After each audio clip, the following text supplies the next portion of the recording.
एक समय एक सिमली नाम की लड़की थी। उस लड़की की बहुत आस्था थी। नगर के बाहर एक साधु का आश्रम था। वह लड़की उस महात्मा को आहार कराती थी, उनकी सेवा भी करती थी और शाम के समय अपने घर पर आ जाती थी। कुल के लोगों ने, परिजनों ने बहुत कुछ प्रतिबंध लगाए, लेकिन लड़की नहीं मानी। उस सीमली का एक भाई था, मंसूर नाम था उसका। उसको अन्य व्यक्तियों ने कहा, आपकी बहन शाम के समय को बकत जाती है संत के आश्रम में, देख ले भाई, इज्जत का सवाल है और पूरे नगर में चर्चा चलती है, अपनी बहन को मना कर। अब मंसूर ने सोचा कि पहले ये देख तो लूं, वास्तव में वहां उस आश्रम में ऐसा क्या है। इस दृष्टिकोण से जब उसकी बहन शाम के समय प्रतिदिन जाती थी साधु का भोजन लेकर, जिस दिन घर वाले भोजन नहीं देते थे तो वैसे जाती थी, उनकी सेवा करती थी, कोई कपड़े धो आती थी, कुछ देर उनके चरण दबा देती थी। अब मंसूर ने सोचा कि सीधा संत से बोलना अच्छा नहीं होता। साधु संत बड़े सहनशील होते हैं और सिद्धि युक्त होते हैं। अपराध के विषय में कुछ उठपटांग कहना हानिकारक हो सकता है। उसने क्या किया कि आश्रम के बाहर खड़ा हो गया और जैसी भी कच्ची पक्की कोई द्वार थी, उसके अंदर कोई सुराग था, उस सुराग से वो देखने लगा। छोटा सा आश्रम था, कुछ 100 गज का, और उसमें एक झोपड़ी डली हुई थी। संत जी बाहर बैठे थे। गर्मियों के दिन थे, चंद्रमा की रोशनी थी। उसने देखा कि लड़की ने जाकर भोजन कराया महात्मा को, फिर बर्तन साफ किया, एक दो कपड़ा धोआ, फिर महाराज जी के चरणों को दबाने लगी, सेवा करने लगी। तो क्या हुआ कि ऐसे उस महात्मा ने हाथ किया, आकाश से एक अमृत का प्याला आया। संत ने पिया, आधा उस बेटी को दिया और संत ने कहा, बेटी, इसमें से थोड़ा सा, एक नालायक व्यक्ति खड़ा है, उसके भी मार दे एक छिट इस सुराग के अंदर से जा, और उसके भी लगा दे थोड़ी सी, कल्याण हो जाएगा। एक नालायक व्यक्ति खड़ा है। अब उसने जाकर के लड़की ने आदेश पालन करना था। उसने सुराग में ऐसे छिट मार दिया। उसने देखा नहीं कौन है, कैसा है, तो उसके भी जिभ पर वो थोड़ा सा अमृत की छिट लगी। एकदम उसके हृदय में एक विशेष प्रेरणा हुई कि मैं बहुत पापी हूँ, मैं नीच हूँ। अरे, ऐसे पाक साफ महापुरुष के विषय में मेरे मन में दोष आया।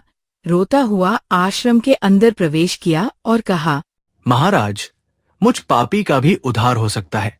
मैं आपके बारे में बहुत गलत सोचा।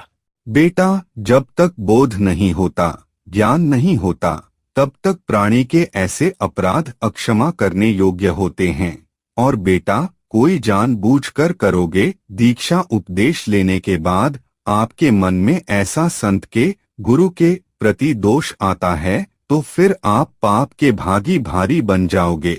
काफी देर सत्संग सुनाया। प्रतिदिन वह भक्त अपनी बहन के साथ आने लगे। खूब सत्संग सुना। दोनों बहन भाई मिलकर सेवा करते थे। फिर क्या हुआ कि उसके हृदय में कैसी प्रेरणा हुई। अनल हक, उस संत ने उसको एक मंत्र दे दिया कि इसका जाप किया करें। पिछले पुण्यकर्मी प्राणी ही परमात्मा की खोज में लगते हैं, उनको ही इतना शीघ्र इन बातों का असर होता है। संत के वचनों का तो महान पुण्य आत्माओं में से एक था मंसूर, और संत की कृपा से वह पुण्य उदय हो जाते हैं और वो प्रेरित होकर भक्ति प्रारंभ कर देता है। अब मंसूर ने अनल हक कहना शुरू कर दिया। अनल हक का अर्थ मैं ही परमात्मा हूँ होता है। इससे मुसलमान धर्म के विधान को बिगाड़ रहा है। इस कारण से मंसूर को बहुत बार समझाया, राजा तक बात गई, बहुत कुछ कहा, लेकिन नहीं माना। अनल हक करता रहा। उसको कहा कि तू ऐसा मत बोल। अब साधु का तो कोई बोल नहीं सके ताकि वह क्या मंत्र दे रहा है, लेकिन जनता के अंदर जो बात आ जाती है तो वह अपना पूरा जोर शोर से विरोध करते हैं। अब क्या हुआ कि वह नहीं माना तो उसको चौराहे पर खड़ा कर दिया, बांध दिया उसको चौराहे पर, और फिर कहा, या तो तू अनल हक कहना छोड़ दे, नहीं तो तेरे पत्थर मारेंगे। अनल हक, अनल हक। वह तो मदमस्त हो गया था, अलमस्त हो गया था। ऐसी स्थिति पूर्व जन्मों के पुण्यों से होती है, और भविष्य की भक्ति नहीं होती है तो वो नष्ट हो जाता है जीवन।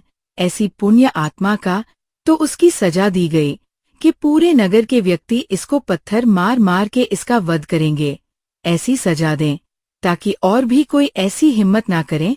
तो सभी लाइन में आ रहे थे और पत्थर मार रहे थे और कह रहा था कि तू पापी है। पत्थर लग रहा था, वो हंस रहा था, अनल हक कहकर हंस रहा था। और जब उसकी बहन सिमली का नंबर आया, वह भी लाइन में खड़ी थी, तो बहन ने सोचा, पत्थर तो मैं नहीं मारूंगी, मैं फूल माराऊंगी। इससे यहाँ यह लोग भी मेरा विरोध नहीं करेंगे और भाई का चोट भी ना लगेगी। उसने फूल मारा। फूल मारते ही वो रोने लग गया, बहुत बुरी तरह रोने लगा। तब शिमली ने कहा, भाई लोग तुझे पत्थर मार रहे थे, उनके पत्थरों से नहीं रो रहा था और तू मेरे फूल से रोने लग गया। अरे यह कोई चोट थोड़ी लगी तुझे। सिमली, ये तो अनजान थे, इनका मुझे दुख नहीं था। तू तो परिचित थी, मैं किसके ऊपर फिदा हो रहा हूं, पर तेरा हाथ कैसे हो गया नालायक मेरी तरफ। तूने भगवान की तरफ हाथ कर दिया। मैं भगवान के लिए फिदा हूं और तूने क्या समझा फिर ज्ञान को, इसलिए रो रहा हूं। तेरा जीवन बर्बाद हो गया, तूने ज्ञान समझा नहीं बहन। तेरे फूल का मुझे इसलिए दर्द हुआ, तू तो परिचित थी इस बात से। उसके बाद नहीं मरा पत्थरों से, कहा या तो कहना छोड़ दो अनल हक, नहीं तेरा हाथ काटेंगे। उसने कहा, अनल हक, हाथ काट दिया। फिर कहा दूसरा हाथ काटेंगे या बंद कर दे। फिर कहा, अनल हक, दूसरा हाथ काट दिया, गर्दन काटेंगे बंद कर दे।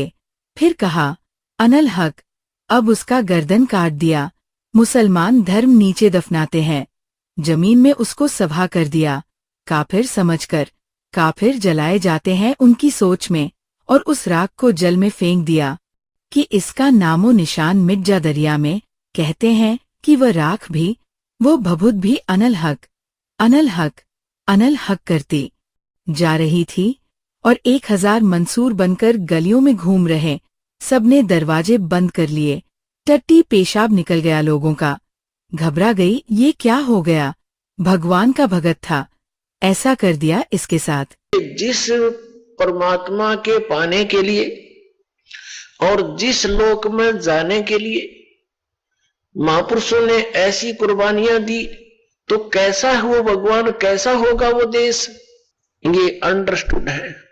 दूसरी बात ये है इसके अंदर कि कोई ये सोचे कि अनल हक मंत्र से उसमें यह शक्ति आ गई थी, नहीं। उस अनल हक मंत्र के जाप करने वाला पूरा गांव था, नगर था, आसपास के और भी बहुत लोग थे जो वैसे उपदेशी थे, आसपास के बहुत से उनके शिष्य थे, लेकिन वो गुप्त रखते थे, सामने किसी को बताते नहीं थे, लोक लाज के कारण। तो कहने का भाव ये है कि उस एक मंसूर के अंदर ये क्यों काम कर गया और सिमली में नहीं किया उसने। ये पिछले पुण्य से होते हैं पूर्ण हंस मुराद, ये पूर्व उनके संस्कार थे, उस मंत्र का इसमें कोई योगदान नहीं था।